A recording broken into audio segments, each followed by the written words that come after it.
trong video này dươngនឹងនិយាយអំពី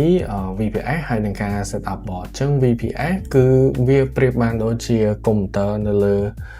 cloud មួយដែលយើងអាច remote control បានតាមកុំព្យូទ័រយើងឬក៏ remote control តាម Mac ឬក៏ទូរស័ព្ទបានចឹងហេតុផលអីត្រូវការប្រើ VPS គឺ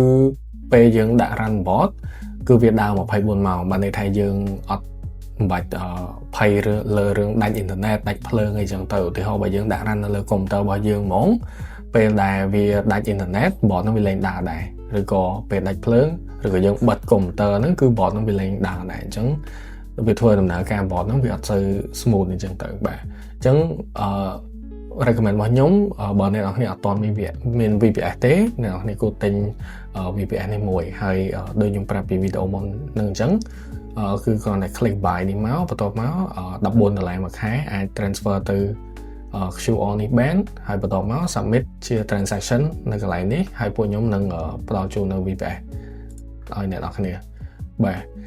អញ្ចឹងចំពោះ Windows យើងគ្រាន់តែចូល app ឈ្មោះថា Remote Desktop បាទនៅពេលដែលយើងបាន credential ឬក៏ password របស់ account VPS ហ្នឹងហើយយើងមាន link នេះមួយបន្ទាប់មកមាន user ហើយនិង password អញ្ចឹងអ្នកនរគ្នាគ្រាន់តែវាយ link នេះមកបន្ទាប់មកចុច connect បាទហើយដំបូងអត់ចូលភ្លាមអញ្ចឹងឯងត្រូវវាយ username មួយ password សិនអញ្ចឹងអ្នកនរគ្នាអាចវាយ username មួយ password ទៅហើយចូលមកគឺឃើញបែបដូចកុំព្យូទ័រហ្នឹងអញ្ចឹងបាទចឹងអានេះមិនមែនកុំព្យូទ័រខ្ញុំទេគឺជា VPS ចឹងมันនៅវា store នៅ cloud ចឹងខ្ញុំបិទកុំព្យូទ័រក៏អានឹងវានៅតែដើរដែរទៅ Internet Explorer ហ្នឹងហើយ download MT5 បាទព្រោះយើងត្រូវការ MT5 ដើម្បី run bot ហើយក៏ដូចជា trade បាទចឹងយើង download MT5 មកវាអាច click download MT5 for Windows នេះមកចឹងវានឹង download file ហ្នឹងហើយបាទចឹងយើង set up MT5 ធម្មតាទៅ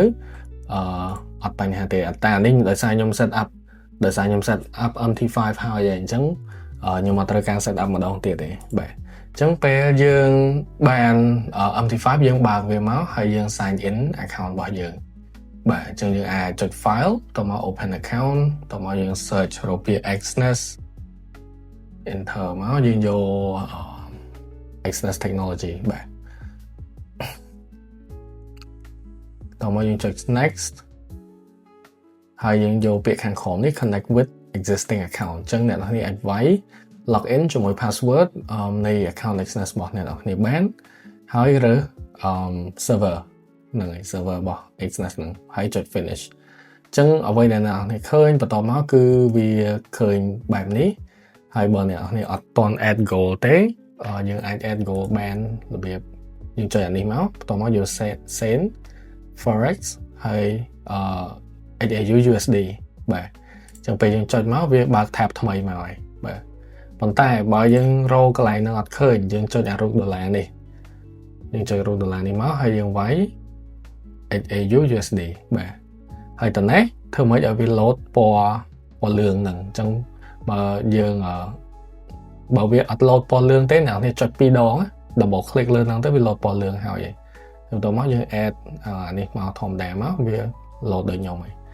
ញ្ចឹងចំពោះ bot នេះខ្ញុំ trade នៅលើ1នាទីអញ្ចឹង make sure ថា time frame មក1នាទីឲ្យហើយកុំឲ្យច្រឡំហើយបិទ grip នេះចោលឲ្យញ៉ៃពេកបាទអញ្ចឹង1នាទីអូខេអញ្ចឹងពេលបានយើងបាន MT5 យើងបាន log in Exness account យើងហើយយើង back ទៅ portal របស់យើងវិញហើយយើង download file bot អញ្ចឹងយើងចូលកន្លែង bot នេះមកបន្តមកទៀតយើងចុច download bot បាទចុច download bot អូខេពេល download ហើយយើងទាញមកដាក់លើ desktop យើងមកហើយយើងអាច copy វាចុច copy មកហើយចូលទៅ VPS យើងវិញយើង copy មកដាក់លើ desktop របស់ VPS ហ្នឹងដែរបាទអញ្ចឹងខ្ញុំបាន file bot ហើយនៅណាចេះអូនេះអូខេអញ្ចឹងនេះ file bot របស់ខ្ញុំ download ហើយមិញបន្តមកទៀតយើងទៅ portal របស់យើងវិញហើយយើងយកកន្លែងយើងមើលកន្លែង bot នេះមានពាក្យ API អញ្ចឹងអានេះត្រូវការឲ្យអ្នកនរគ្នា input ចូលដែរអញ្ចឹង copy អានឹងដូចគ្នាហើយទៅ MT5 វិញនៅក្នុង VPS របស់យើងហើយយកពាក្យ tool option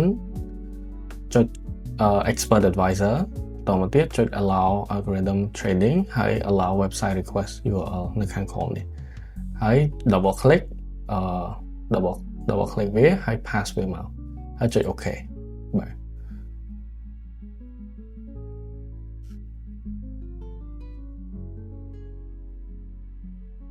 តមកទៀត file bot ដែលយើង download មិញយើង copy វាមកតមកទៀតចូលទៅ MT5 វិញ